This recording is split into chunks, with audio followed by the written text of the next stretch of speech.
Oh, we're live. Well, good evening, everyone. What's new? Just living the dream. Had a nice little short track race this week, I think, right? Yeah, it was all right. The only question is, who was the rightful God winner? bless America, and gentlemen, start your engine!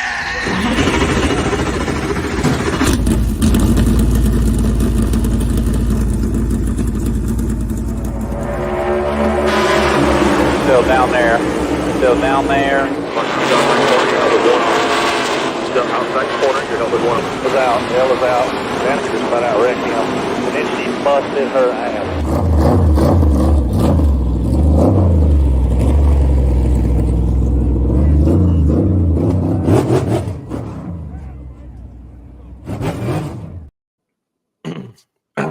That slipped. What's slip? That slipped. Joe Logano in the chat. It was a little delay in timing. I'm sorry, I didn't know what was going on there. Yeah.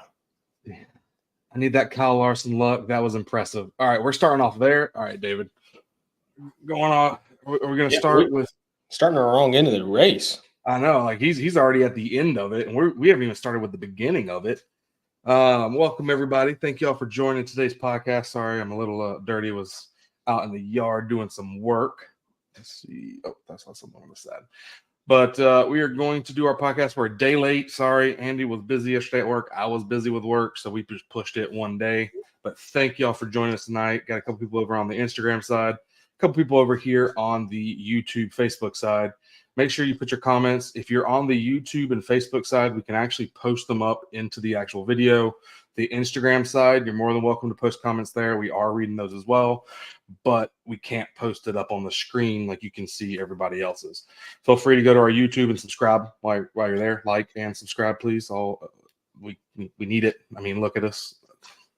Famished. Subscribe. I move fast. What can I say? You know? I mean, we did have like 398 laps prior to that we need to talk about. Yeah, and I mean, some things happened. I mean, everyone's going to talk about the fact that Joey Gase has one hell of an arm. Just an entire rear bumper. I guess he was like, hey, if you're going to beat my bumper in, you can at least have it too. I didn't watch any of the Xfinity race, but I saw the highlights of that. What a throw. Hats off. That's about the same thing. I missed almost that entire race. What was it? I think that was while I was still over at your house messing with the good old shaggin' wagon. Yeah. I don't think we missed much of anything though. I think Chandler Smith dominated it. I don't know much. Well, that car, I mean, he did great leaving college, going over to them, and I think he's only going to continue to look up. The person that is, I just want to touch on it real quick, is Sheldon Creed. Yeah. The guy that said it was always because Austin Hill was the favorite and all this stuff, and he right now is not having a great showing. I think it's 2 to 3 weeks of mechanical failures. Yeah, I mean, I wouldn't put all that on Sheldon. I think he's just had some really, really bad luck. But I would say that Sheldon, it's early in the season. He can turn it around. I hope he turns it around. I'm a Sheldon fan. I like the nerdiness. So X, baby. Yeah. So I think he can turn it around, but we'll see. We'll see about I mean, he's probably arguably at the best team in the Xfinity series. Toyota, I heard something that Toyota, 4 of their 5 cars finished in the top 5. Mm-hmm. They've had mechanical issues. Yeah, they figured out what to do. For sure, when it comes to Xfinity, they're definitely dominating there.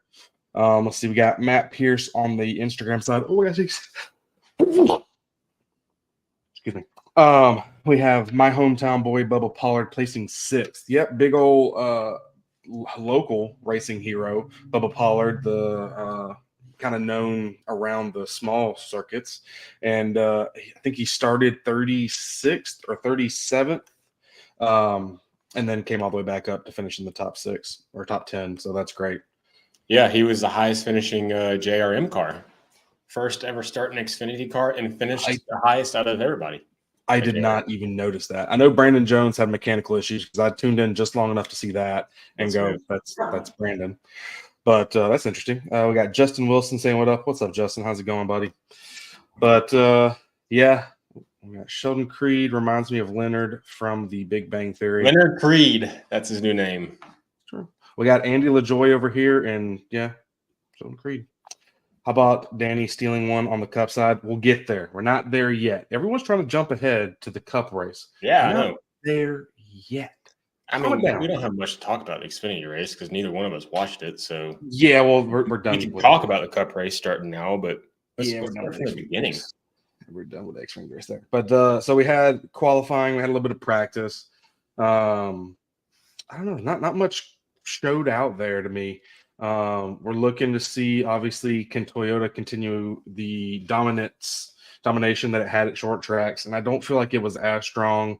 Ford definitely did a lot better this time when it came to the race itself and qualifying. RFK still showing real good short track abilities with Brad, and obviously you got the man, the myth, the Busher. Well, I had Busher in my fantasy, and I had Busher as my backup pick in our weekly picks in the group chat. Yeah. I felt like Chris was going to put on a good race. Didn't he win Richmond? He won Richmond a full year ago. Yeah. Or a year and a half ago now, I guess. So Chris has proven and RFK's proven that they are definitely a short track contending team. Yeah. I think we could even nab them for this coming week at Martinsville. But, yeah, I think this week will be a good race. This might be Brad's chance for a win. I'm leaning towards some bad Brad right now. Counting down the days. It's down to days now. The Dega party. I still got to call for the band. Text me tomorrow and remind me to call about van buying extraordinaire. He is the shaggin' wagon. That Ty Dillon goat. How about Ty Dillon in his first Cup race of the year was actually outperforming Corey LaJoie? Did you see Spire's entire running order at the end of the race? No, I just didn't even pay attention to it. Dude, it was bad. It was really bad. Like the entire team was like 22nd and beyond. It was atrocious. 20 seconds good for Spire.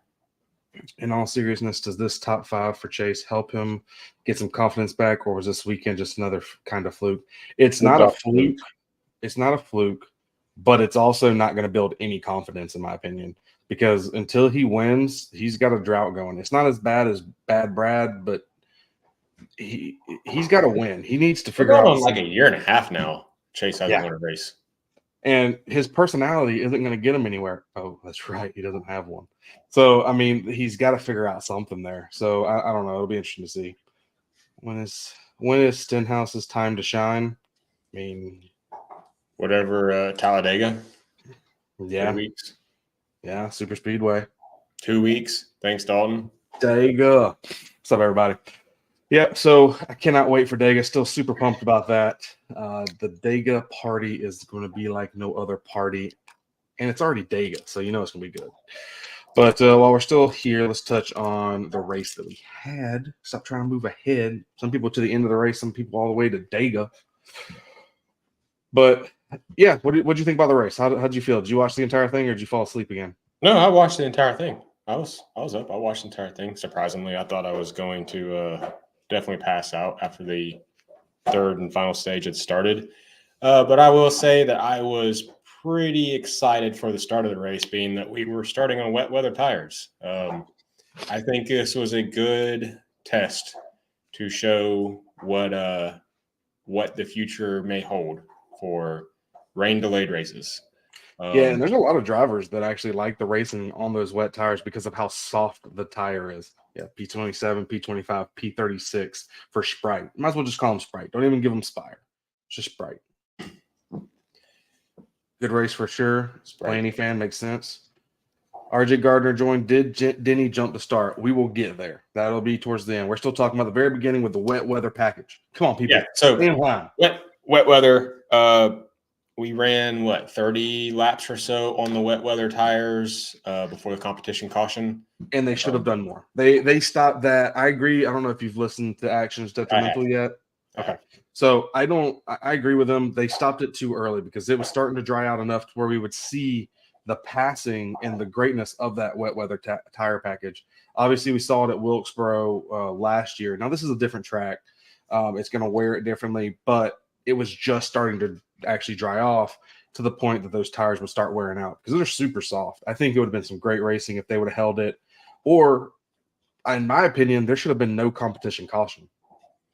Yeah, I mean, I'm okay with the competition caution to check tire wear that way because a rain tire is obviously treaded. We need to know what exactly the wear is going from a damp track to a wet track to a dry track. Now, I did mention that I thought that a treaded tire like we had run for the wet weather package with a little bit of a harder compound could be the solution to our short track issues. Oh, for sure. It's obviously less traction on the track because you have grooves in the tire. Denny's talked about it before, groove tires. Anything to reduce how much contact patch. You're about to sneeze again, aren't you? I am. I got to blow my nose. Allergies are terrible. Dude, it's so bad. And I was just out in the garden. Yeah. You keep rambling while I go blow my nose real quick. Oh, God, that's disgusting. At least you didn't show your ass crack. Yeah, I just thought that the wet weather package was fantastic. Now, once we had that competition caution and most of the guys or all the guys put on their dry tires, I don't think the race went anywhere like it should have had. There should have been. I just realized I was still wearing my mic, so they probably still heard me blowing my snot. Yes, we heard all of it. The only thing we didn't see was your ass crack. It's great. All right. I do find it funny that Goodyear made a good rain tire, but couldn't figure out the tire at Bristol. They figured out the tire at Bristol. They just gave a tire that they didn't think they were giving, I think. I wish they would have brought that tire here because that tire is more like that wet weather tire package where it's a softer rubber. It's going to wear out, and it's going to give us a better racing product. The reason I didn't like the competition caution is I would have loved to have been able to see guys try to take the gamble of, hey, I didn't qualify good. I'm going to switch over to a slick now and see if it's good enough, because then you'd have guys out there probably trying to push it, and it would have made a better on-track product. It just would have added to the strategy. And I like strategy when it comes to racing. Well, Richmond's about the only thing that you're going to have from strategy is or anything that adds to the racing product is strategy. Because as soon as they put on those dry tires, it was pretty much single file all around the bottom. Yeah, and I mean, speaking of strategy, Kyle Larson pulled out a strategy where they were going to. Hey! You're jumping ahead. I didn't say you're acting like the comments here. Well, I got to look over. I got RJ over here, and he's already bringing it up again. So I'm trying to help him out over here on the Instagram side. We'll bring it. We'll get there, RJ. I'm sorry. We'll get there. We're gonna jump. Is it true they might lose a date? Talk about Talladega then. It is 100% true they might lose a date. It is just it's not great racing. I don't understand why it loses a date, but Phoenix doesn't, because in my opinion, it's the same. They're both just trash.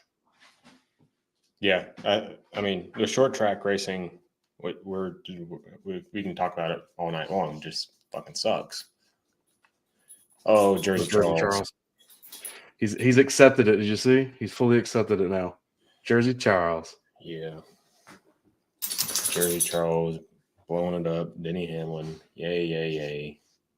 Dude, I had Logano picked for that because I was like, all right, this is where Logano finished 1, 2, 3. Dude, it's insane. Actually 1, 2, 3, 4. Dakota finished 4th with Truex. Yeah, so my fantasy picks were 1, 2, 3, 4, and 5. Yeah. It was a beautiful fantasy week for me. You're talking about the NASCAR fantasy? The one that for our group. Yeah, I had somebody that I don't remember who it was. Maybe Bubba. I think it was Bubba. No, it was Bowman. I was surprised. Yeah, we talked about that in our group chat. Yeah, well, I mean, if we're going to talk about strategy and the Larson thing and everything, so Larson won stage 1. I thought that, even as a Larson fan, I thought it was kind of cheesy that they threw the caution with 6 or 7 laps to go on the stage, and they ran the whole caution stage or whatever to the end of the stage and just handed it to Larson. They didn't even attempt to go green, and part of it was because of the pit road was still wet, so they were working on trying to get that dried so they could have competitive pit stops. Yes. So they got to figure this on the competitive pit stops in the track or the pit road and everything being wet. I don't understand why. Either if we're going to start the cars on wet weather tires, why didn't we stage them off of pit road and try to dry pit road before the start of the race, or under caution, run 10, 15 laps under pace laps before the race even starts and get pit road dry?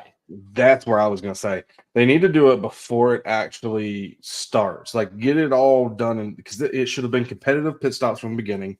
And it should have been, if they wanted to stop and get the slicks earlier and get off the rain tire, they could have. Yeah. Like, they should have dried pit road earlier. The whole reason why they had to do competitive was because, hey, we also have to, or non-competitive was we have to also dry the pit road. And then it still wasn't dry, so then they had to go back through again. So we ran forever on caution laps again. I mean, this is... And like I said, it handed Kyle the win for the stage. Yeah, and it goes back to NASCAR manipulating a race versus drivers manipulating a race. Yeah. They got to figure something out there. Yeah. So, of course, we started stage 2, and it definitely seemed like there was going to be most of the guys trying to split the stage in half, and then you had some guys that were trying to run long and make it a one-stop stage.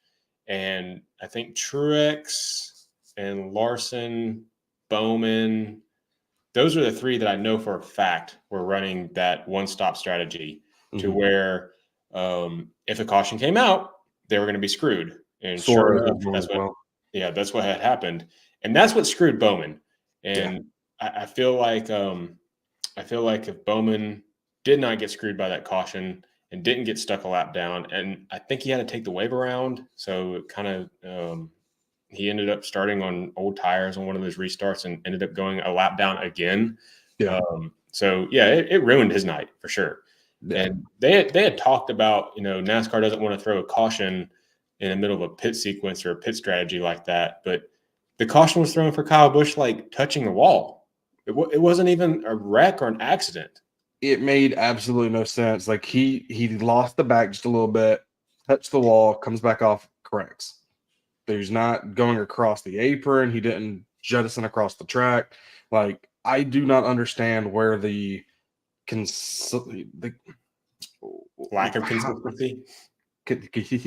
Consistency. I don't understand why. Like, NASCAR keeps changing what they consider a caution. Yeah, doesn't make any sense. Yeah, I mean, we can talk about consistency from NASCAR all day long. We get to the final restart. How are they going to call that?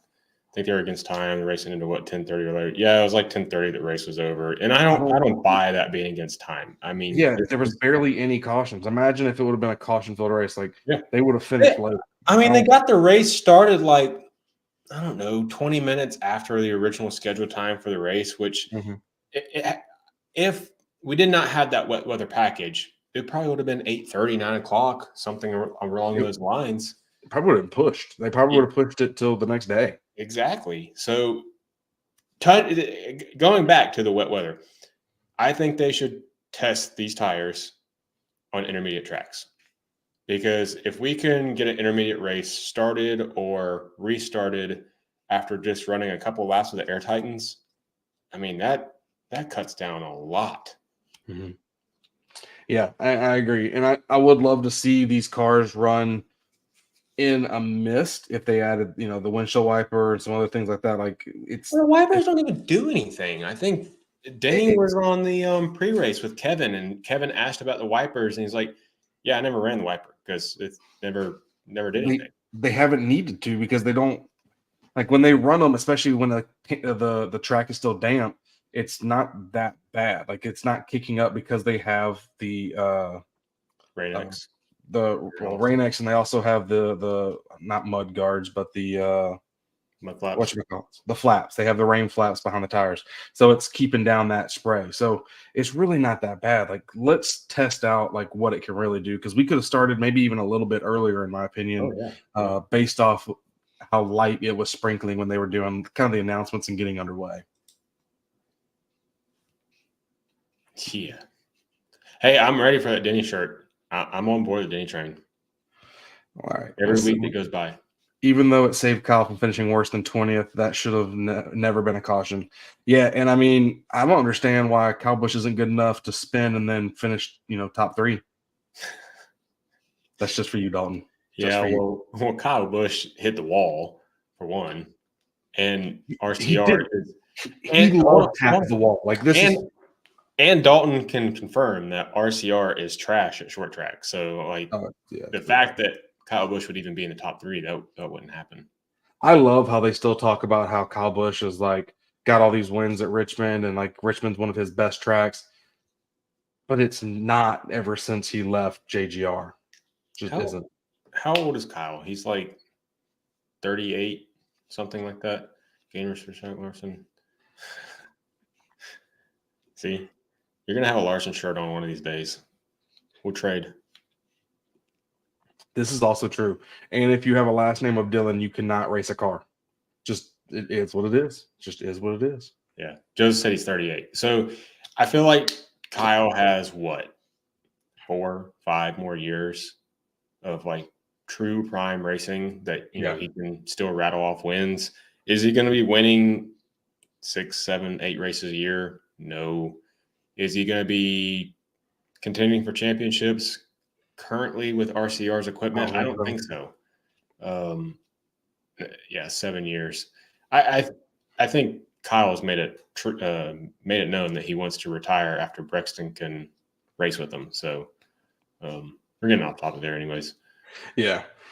Matt Pierce over on the Instagram side says Larson didn't stand up to Bubba. I try to like him. There wasn't really a reason to stand up to Bubba. I mean, the way that he raced, the way that Bubba was racing Larson is just like the way Larson races just about everybody. Yeah. And Bubba just got free. I mean, that's all that was. Bubba just got a little free and moved up. Even Larson was like, "Hey, we're good." But I mean, you think of Larson and Truex at the end of the race, there was no ill will there either. The thing with the Larson and Bubba incident, and they only showed one camera angle of the replay, and maybe that's all they had, which I think is ridiculous that in today's technology that we can't have as many camera angles as possible on all the cars. But it had looked like that Larson obviously got loose coming off of 4. Mm-hmm. And then Bubba said he got loose as well, and he chased it up and actually finished Kyle off. So I just blame that as a racing deal. I don't think it's anything. I know it's not anything intentional either way. I mean, the beginning of the race when they were on the wet, I think they were still on the wet weather tires.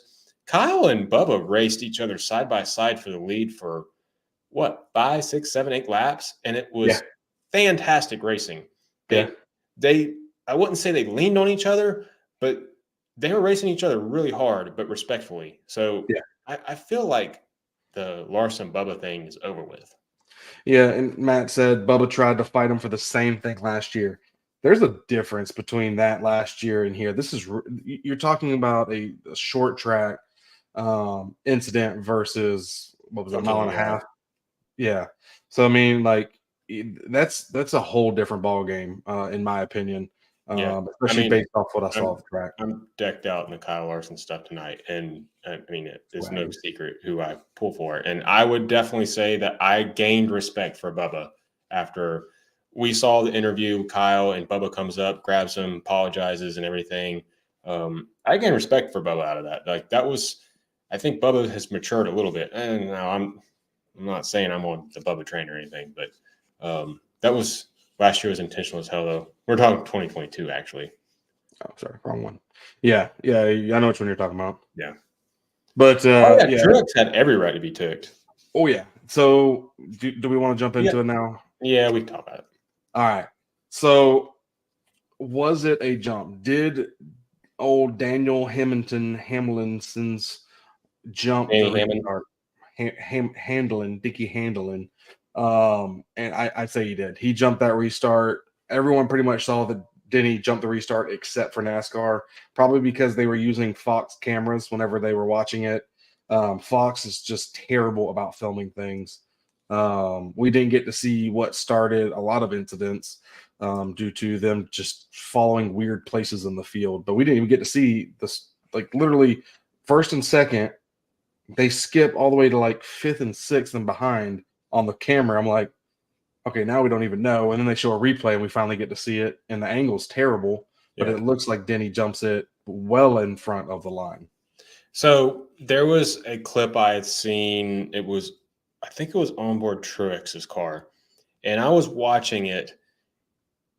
Denny, I'm not saying Denny didn't jump. He jumped it for sure. And I think Denny even conceded it on his podcast and said that, yeah, I jumped it. That's just the nature of the game. Now, did I jump it by 10 feet? No, I jumped it by like 2 to 3 feet. I think there was a little bit more than 2 to 3 feet.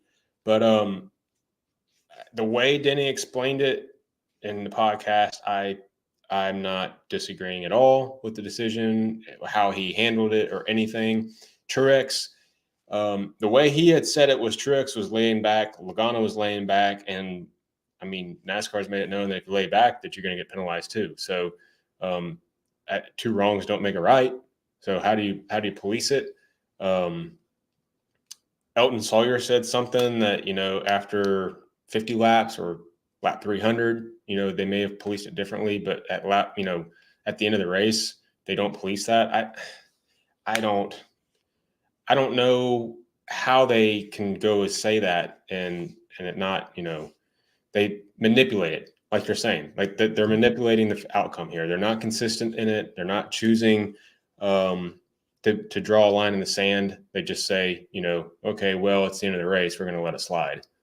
Yeah. Yeah. And this is again where we get into NASCAR and its consistency, consistently inconsistent. And it wasn't under review. It wasn't under review. Yeah. They never stated. They said that at the very end, they said that they did review it, but they didn't see anything wrong. Yeah. Either Ray Charles looked at it or they did not actually pay attention to it. Like there's no in between there. I think they turned a blind eye to it. I think they did. So I was saying restart was clean right after the race was over, and then today he admits Hamlin jumped. Yeah, they just like it doesn't make sense what NASCAR is doing when it comes to these kind of things. Like it's too late now. Obviously, it's too late after the race had ended. Denny's already been crowned the winner. It's too late. Right then, they have to be watching and making these calls. They cannot consistently do this where, okay, this is a caution, this isn't a caution. This is jumping, this isn't jumping. This is laying back, this isn't laying back. I listened to what Denny said about Joey and them laying back, but I didn't really see Joey or him laying back. They were giving the number one car the jump. Like they were following based off of the number one car. Well, and then Denny went well ahead, not egregious. It wasn't 5-10 feet. You're talking about 3 to 4 feet, 5 feet. Denny had to be on defense there because, like he had said, if you let the car next to you or behind you restart, say they're pacing at 45, so they're coming to the restart zone at 45 mile an hour. If they lay back just a little bit, I'm talking a car length or a half a car length before Denny gets to the restart zone, and then he gets to the restart zone and goes, and he's at 45 and Joey's at 48 mile an hour. That's 3 mile an hour that Joey has, advantage, or Truex would have advantage over Denny going into turn 1. It makes a huge difference. Like they were laying back to even do that. That's the things. Denny made them do that. Well, by jumping that fast. I'm not. I haven't seen that replay, so I can't say one way or the other. Yeah, I don't know. I'm just going on what Denny said. It doesn't make sense to me. Denny's always going to obviously, just like Larson said one time last year, Denny's always right, so he's going to explain it. Yeah. It is what it is. He won the race. Congratulations to him, but he jumped. Who would have won? He definitely jumped. Yeah. Who would have won if they waved off that and redid it again?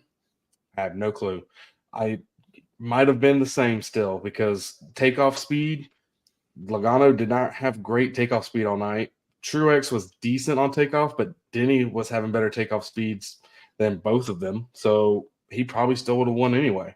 But who knows? It's one of those things that we'll never know, and NASCAR sweeps it under the rug yet again. Yeah, I think last night's race, it started, the night before, Sunday night's race. I think it started out really great because of the wet weather package. And then as the race goes on, we kind of just saw the normal Richmond racing. And then on top of that, the inconsistent calls from NASCAR. Mm-hmm. And that's all we're going to talk about. I feel like everything that was a plus from the start of the race and what we could have been talking about is now all we're talking about is the lack of consistency in calls, the jump of the restart, or did he not jump the restart, the caution being flown for a guy that barely touched the wall, all these, in my opinion, bad calls, and it's always going to overshadow it of the good that came out of the race. And and unfortunately, we're talking about, I feel like the Bristol incident, we had, the tires chucking themselves apart, and we're all like, tires is the fix to it. But we're not talking about that going in, leaving Richmond. All we're talking about is how NASCAR fucked it up. Whereas we could be talking about how the beginning of the race was fantastic. Here's another sign that this is the direction we need to go in, but we're not going to talk about that. Yeah, no, they just I mean, and what's sad is these new drivers, they're not new drivers, but these new people coming in and watching the sport, man, they saw so many great races so far. And then all of a sudden you get to Coda and you get to Richmond. And man, I really hope Martinsville shakes things back up again because these two races have not been very great. I don't have high hopes for Martinsville. We didn't have a show last week because for Coda, but I mean, I enjoy the Coda race. I know there's some people that don't like the Coda race or like us going to Coda and it's an F1 track and everything. I liked it. From an old school sense, we had 0 cautions. That was cool to see, but at the same time, I mean, there was no shakeup in the race. So somebody who has been tuning into every single race from the beginning of the season because it's from Netflix or whatever, these new fans that we're trying to appeal to, we see 3 or 4 great weeks of racing, and then we get to Coda and we're like, the fuck is this? Yeah. And then we get to Richmond and we see a good start to the race and then single file, and we're talking about how the race wasn't called right. And all the conspiracy theories that are starting to pop up about whether NASCAR threw the caution or, the Kyle Larson incident. Did Bubba do that on purpose? Those were some things I was reading. Bubba spun Kyle out so Denny could get the win. Like, that had to have been the stupidest thing I've ever read. Fucking boomers, dude. Like, that's a DARF. That's 100% a DARF sitting there commenting like, "Oh, Bubba did it just to get Denny the win, bro." No. It's like this morning I was scrolling through and I'm reading some of the comments, and somebody said something like of the exact effect, and I just went, I can't read this shit no more. Like, people are so fucking stupid to believe that. So Matt Pierce over on Instagram said Netflix special means championship, unfortunately. I mean, it would be what would catapult into storylines for sure. It would go following he was the most open when it came to the. Oh, you mean Denny? Denny won the championship? Denny won the championship. I mean, he was the most open. Yeah, I mean, I did not pick him this year. It's the first time I haven't picked him, so it'll probably be the year he actually gets it. Yeah, I think it's Denny's year for sure. Yeah, I mean, right now he's looking pretty good. He's being pretty consistent, but there is a long rest of this year to go. Yeah, Denny's. He's got 2 wins on the season. The thing that I saw was that we have 3 guys at the top of the points now after Richmond that are, I would say, our top 3. What was it like in 2017, 2018, the big 3 that they called them, or 2019? I think the big 3 this year, first in points is Truex Jr., second's Larson, third is Hamlin. These 3 guys are putting consistent races together on every type of track. Yeah. So I hate to say it, but I think we're going to see some domination straight from Joe Gibbs and Hendrick all year, and probably from 2 cars of each organization. Yeah. I can see it. I mean, right now JGR and Hendrick, and then everybody else. Yeah, that's what it is. It's JGR, Hendrick, and then everybody else. I'm hoping that we can get a little bit more competitive shortly, but we'll see. well, we'll see. Didn't go fuck it up per usual. I don't know, man. I think it's Denny's year. I think the stars are aligning. They're going to run out of catchphrases by the time he finally wins the championship. All in. All in. All in. But, all right, so you want to go ahead and move into picks for Martinsville? Yeah. Yeah, we can make picks for Martinsville. So let's go picks for Martinsville. Who you got cup side? I'm trying to be open-minded about this, but I think from a cool factor. So we're going into Martinsville. It's the 40th year of Hendrick Motorsports, and it's going to be the anniversary race or whatever for their first ever Cup win in the 5-car with Jeffrey Bodine. How cool would it be to see Kyle win 40 years after? He did it last year. If it's any of them, it'll be Bowman, because it was like. No, it won't be Bowman. It'll be Bowman. If it's anybody, it'll be Bowman. It won't be Bowman. All right. So my actual pick, though, for Martinsville, I think Ty Gibbs. It's not a bad pick. I am going to stick with RFK on this one. I'm going to go with Bad Brad. I'm going to say he can finally get it done. He's been doing really good when it comes to short tracks. He finished ahead of the old Bushmaster this week, and I think he can put it all together, hopefully, and get it done on the short track. I like the pick of Brad.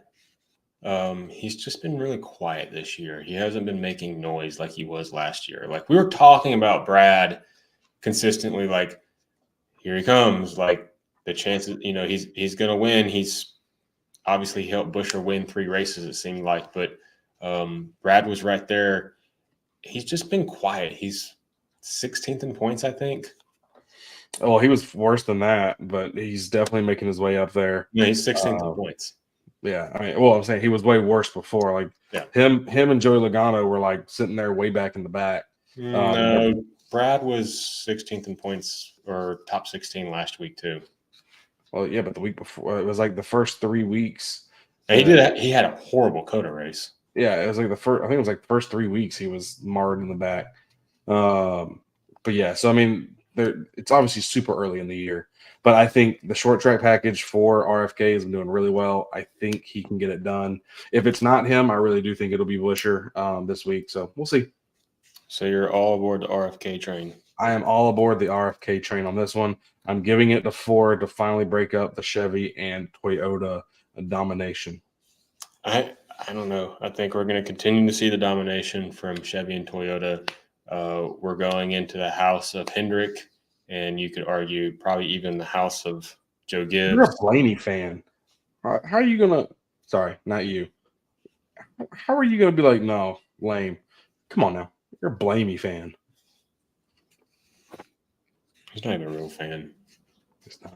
He's not. He didn't even do the podcast last week. I think, yeah. I think we're going to see a Joe Gibbs or a Hendrick car win. I really think if it's anything else, it would probably be a Hendrick car. I had Denny originally picked for it, but now he's won Richmond, and so I think he's going to try some different techniques when it comes to Martinsville. So I no longer have him picked in to win it. But yeah, I can see Hendrick definitely pulling one off here. Yeah, I'm curious to see how William Byron's season continues to go. We got 2 wins on the season for William now, 2 wins for Denny. What's the outlook for Byron? Is he going to back up last season? He's going to back up last season. He's going to make it to the Final Four. Think so? Yeah, he's going to make it to the Final Four. I think he continues to get stronger. He is only making the number 24 more and more as a obviously it's already a staple when it comes to Hendrick, but it's making that legacy of the 24 stronger and stronger. Yeah. He's doing a great job, and I don't see it ending anytime soon. I think he's building his own legacy in that car. Like, in the past, you'd see the 24 and you'd think of Jeff Gordon. Rainbow Warrior. I think now, especially with newer fans coming in, but even older fans, you know, I think they see it now and they're like, yeah, that's what it'd be. Yeah, I can see that. And you know, talking about newer fans, people coming in, I really think if this continues the way it's going right now for Chase Elliott, he's not gonna be the most, you know, the everyone's favorite driver as he keeps winning it. I don't think it can last much longer if he doesn't get some victories in there. Yeah, Chase ain't going nowhere. He's not going anywhere in the most popular driver either. I kind of look at it. As Dale Jr. You know, Dale didn't win a lot of races, but because of his dad's name, there was a lot of popularity that came along with it. I think as far as Chase, he's obviously got the Elliott name that helps a lot. The difference is Dale had a personality. Chase don't. Chase got cardboard. How is it that people will continue to vote for a guy as most popular that's like literally a 2x4? Because he's the most talked about on TV. They're the only thing they keep showing him and talking about him. And they cut to these excerpts where he's actually doing stuff with fans because it's in front of the camera. Yeah. And not what he actually does. Yeah. So it is what it is. But that 2023 champ. Boy. How many races has Blaney won? Come on, Blamey. But that's all I got. It's about 41 minutes in. That's all I got for this week's episode. Thank y'all again for joining us. Hopefully we'll be back to Mondays.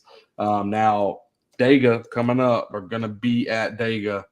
So that one won't come out till Tuesday. So definitely make sure that you keep that in mind. But next week's will be on Monday. We'll recap Martinsville and then Dega, baby.